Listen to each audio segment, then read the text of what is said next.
Armageddon anxiety, how JW.org uses nuclear fear to keep you calm and controlled. If you've visited JW.org lately, you've seen their latest front page feature. What does the Bible say about nuclear war? The world is afraid of nuclear conflict, and Watchtower knows it. But behind the soft tone and paradise paintings lies something deeper, a technique perfected decades ago.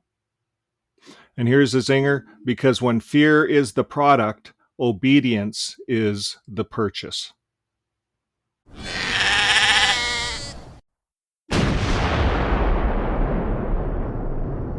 The Fear Primer. The article begins with fear, mushroom clouds, annihilation, global chaos. They quote scientists and peace organizations to sound balanced, but this isn't about awareness, it's about activation. Fear is the emotional gateway for control. People are naturally concerned. Will our planet survive? And here's a zinger, right on cue, out comes the Bible verses.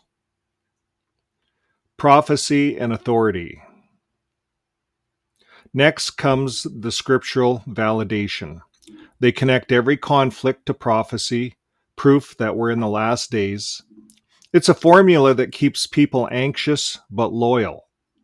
If the world's ending soon, you'd better stay inside the ark, right? Well, here's the zinger. When your faith depends on fear, you need the world to keep burning. You get that?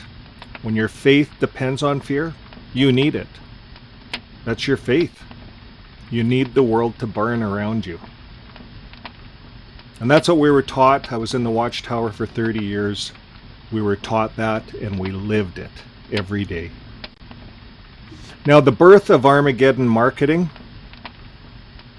the fear strategy, it's not new. It started in the 1950s when Watchtower leaders Nathan Knorr and Fred Franz realized fear sold magazines faster than faith alone.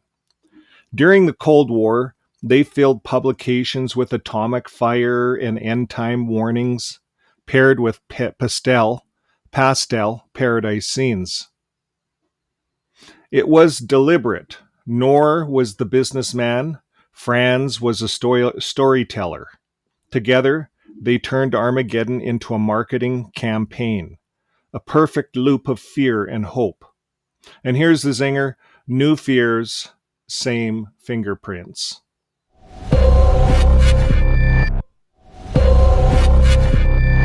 After the fear comes control, the control mechanism.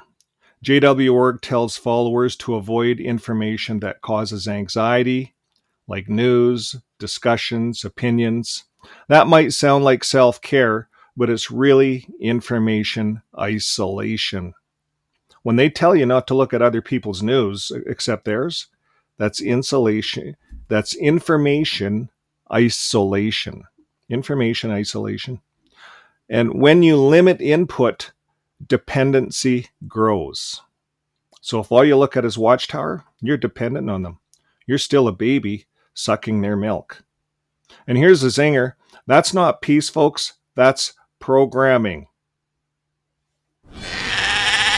Let's look at this paradise imagery and emotional contrast. Then, just when your anxiety peaks, they flip the mood. Suddenly, you're surrounded by flowers, families, laughter, a paradise reborn. This isn't just art, it's emotional conditioning.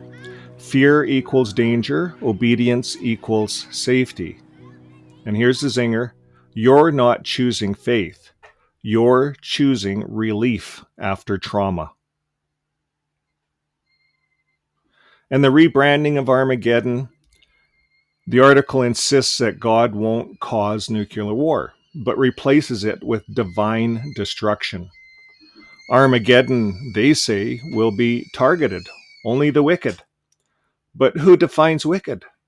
Well, it's the same men who tell you what news to avoid, what friends to drop, and what questions not to ask. And here's a zinger. It's not about saving the world. It's about saving the organization. Well, breaking the cycle. In the end, JW.org's message isn't hope. It's emotional management. Create fear, isolate thought, then sell safety. That's not divine prophecy. That's human psychology. And if you've ever wondered why their paradise looks so peaceful, it's because everyone left has stopped asking questions. Live your life with love. My name is Vern. We'll see you on the next video.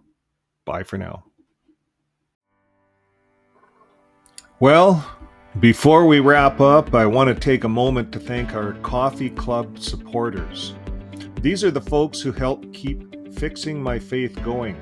And I'm scrolling through them right now. And if you see your name, thank you for standing with us.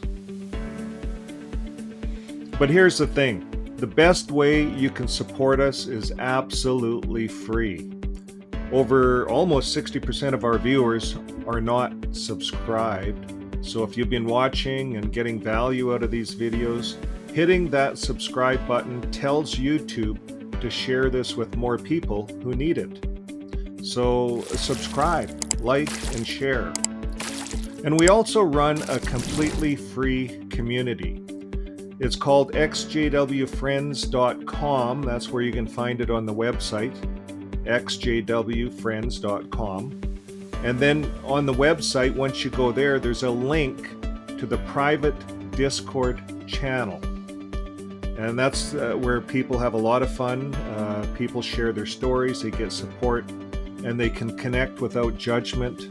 That's what happens there. There's also people that will help coach, life coaches, counselors.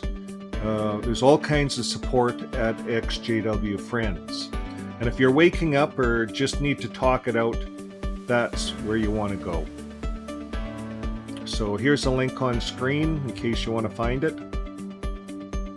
And we also put a link in the descriptions of all of our videos. You can just go right down there and hit the link to the Discord community. So whether you are supporting through the Coffee Club or just clicking, liking, and subscribing, it all helps spread the message. And we want you to know that we appreciate you.